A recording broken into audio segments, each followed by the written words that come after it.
Capítulo 1338. Verdu engoliu subconscientemente a saliva, sentindo uma sensação indescritível de medo.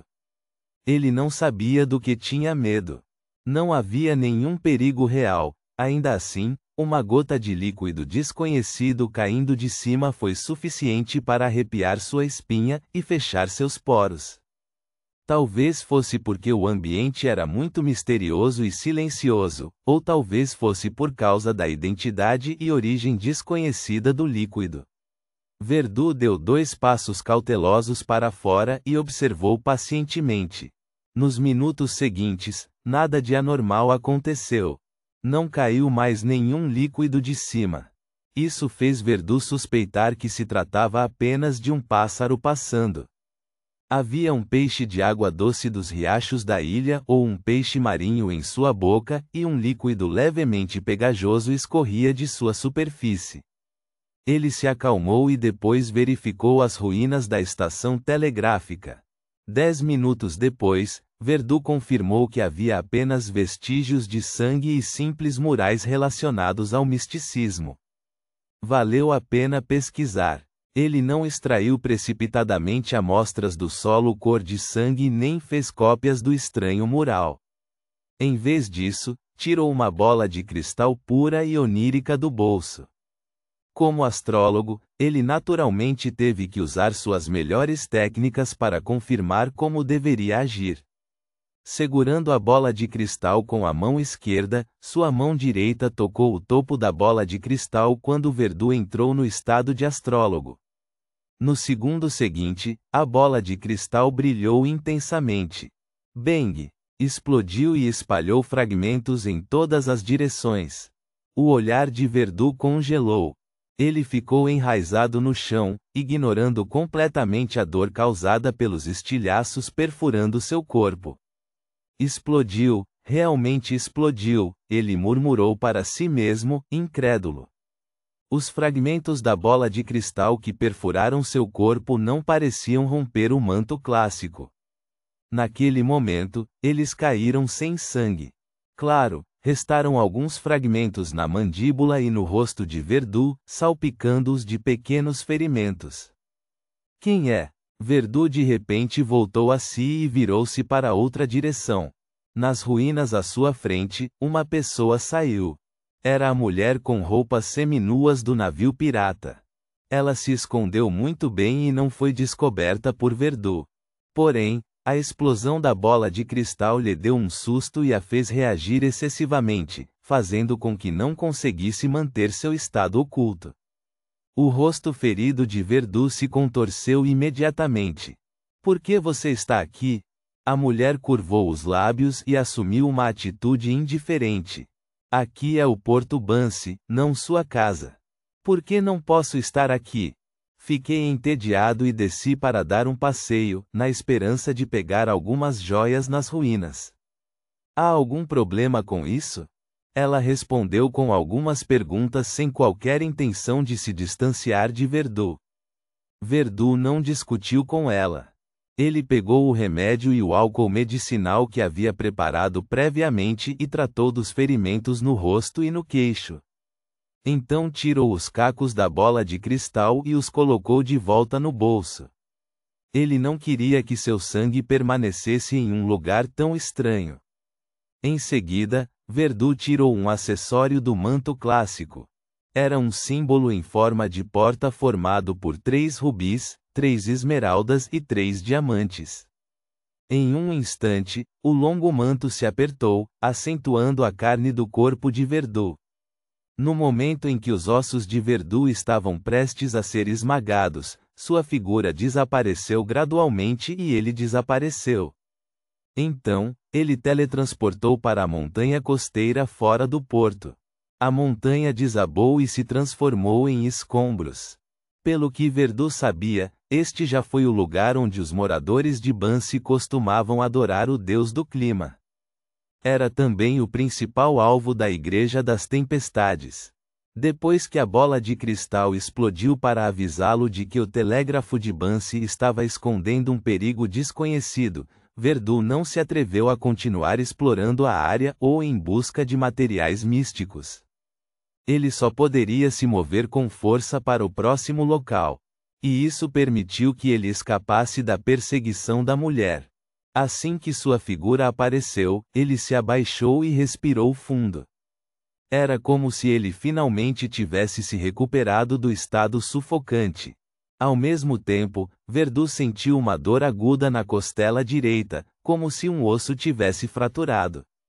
Depois de respirar fundo várias vezes, suportou a dor e deu alguns passos à frente com suor na testa, chegando ao altar marcado no mapa. Sem dúvida, o altar foi destruído. Havia apenas uma cratera vidrada e ligeiramente carbonizada. Havia cascalho com diferentes formas espalhadas ao redor. O cascalho tinha vestígios de fogo e relâmpagos em vários graus. Depois que Verdu Abraham examinou a área, ele levantou a mão direita e acenou com a manga. Com um sopro, uma pequena porção do cascalho foi empurrada para longe do local, revelando o chão abaixo dele. Este era um truque de vento do mestre de truques. Verdu utilizou-o para substituir a necessidade de trabalho manual para garantir totalmente sua segurança. Enquanto o cascalho voava, Verdu viu o chão carbonizado. Restavam algumas peças em algumas áreas que apresentavam padrões, desenhos e símbolos extremamente incompletos. Swoosh! O som do vento ficou mais intenso ao ressoar nos ouvidos de Verdu, fazendo-o olhar surpreso. O vento que só soprava cascalho pequeno de alguma forma se transformou em um furacão. Até o empurrou, forçando-o a cambalear. Nuvens selvagens se acumularam no céu, como se uma tempestade estivesse se formando. Embora tivesse ouvido falar que Bansi era um museu do clima, ele nunca pensou que as mudanças aconteceriam tão repentinamente. Por uma fração de segundo, Verdu suspeitou que seu truque de vento tivesse desencadeado uma tempestade, ou talvez tivesse causado algumas mudanças nas ruínas limpas do altar. Esse palpite fez sua testa suar frio. À medida que a tempestade avançava, Verdu viu os escombros à sua frente voarem, revelando uma pedra que estava enterrada embaixo. A superfície da pedra estava atravessada por rachaduras profundas, dando a sensação de que iria quebrar quando tocada. Nesse momento, o vento havia se acalmado, mas a forte chuva ainda estava fermentando. Pensando em como ele já estava no porto de Bansi e não podia se dar ao luxo de se assustar assim, reuniu coragem e se aproximou da pedra coberta de rachaduras pretas e carbonizadas. Ele então pegou uma lupa que estava gravada com padrões estranhos e verificou seriamente o estado da pedra. 7 a 8 minutos depois, Verdu guardou a lupa, um item místico, e suspirou de arrependimento e consternação. Ele já havia confirmado que não havia nada de errado com a pedra. Não tinha nada relacionado ao misticismo. Verdu estava prestes a retrair o olhar e sair quando de repente viu que na interface entre o fundo da pedra e a terra, uma vermelhidão brilhante vazava. A vermelhidão brilhante expandiu-se gradualmente, como o sangue escorrendo. No entanto, não se espalhou por uma área enorme. Estava limitada a uma área muito pequena. As duas figuras vermelho-sangue nas ruínas do telégrafo passaram instantaneamente pela mente de Verdu. Seu couro cabeludo não pôde deixar de formigar. Seus lábios rapidamente ficaram secos quando ele instintivamente pensou que isso não era um bom desenvolvimento. Depois de engolir outro gole de saliva, Verdu levantou a mão direita e criou outra rajada de vento, fazendo com que um grande número de pedras em miniatura rolassem para preencher completamente o fundo da pedra, cobrindo a vermelhidão brilhante que escorria. Ele não ficou mais aqui.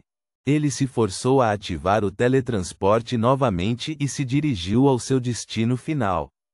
Desta vez, outra costela fraturou novamente, fazendo-o quase desmaiar de dor. Além da sufocação causada pelo aperto, Verdu sentiu como se estivesse à beira da morte.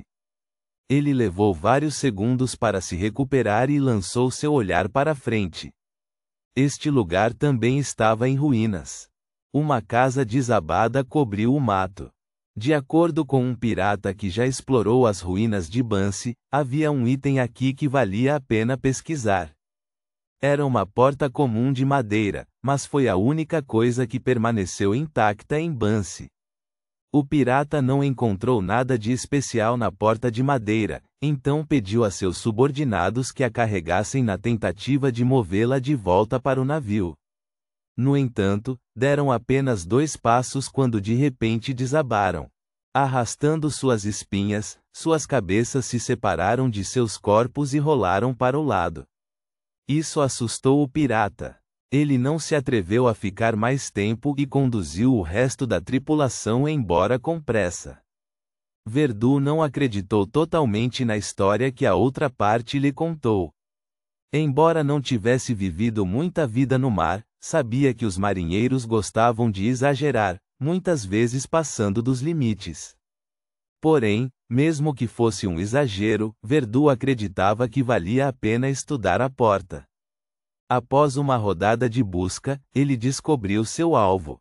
A porta de madeira de aparência comum estava encostada em uma parede desabada com fechaduras e maçanetas de latão.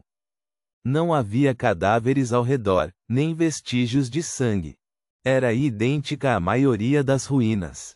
Na verdade, ele está exagerando. Talvez o pirata tenha ouvido falar dessa porta de madeira em algum outro lugar. Tanto ele quanto seus subordinados não se atreveram a movê-la. Verdu olhou em volta e disse de repente: "Quem é? Por que você está me monitorando?"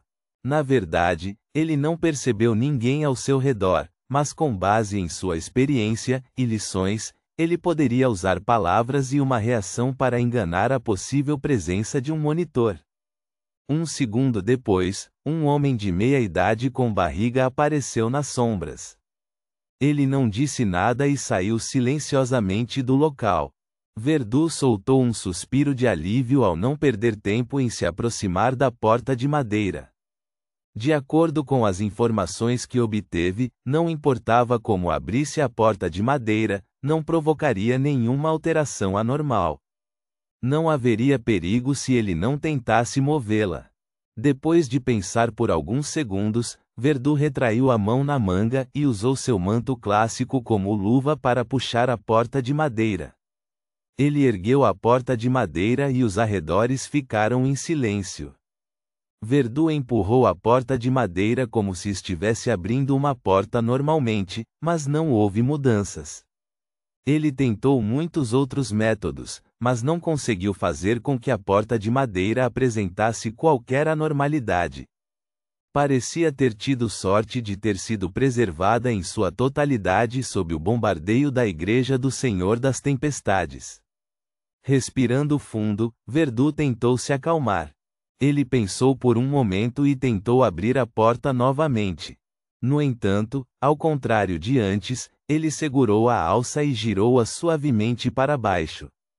Depois de ouvir o leve clique do metal colidindo, Verdu empurrou a porta de madeira para trás e a deixou encostar em uma parede desabada. Desta vez, uma névoa branco-acinzentada apareceu diante de Verdu. Na névoa, havia uma rua vagamente discernível e uma fileira de terraços. Do lado de fora de uma das casas havia uma placa de madeira. Nela havia algumas palavras em loenese. Escritório Telegráfico de Porto Bansi. Enquanto as pupilas de Verdu dilatavam, uma voz calma soou na estação telegráfica envolta em neblina. "Você está aqui para enviar um telegrama? Por favor, entre. Ponto.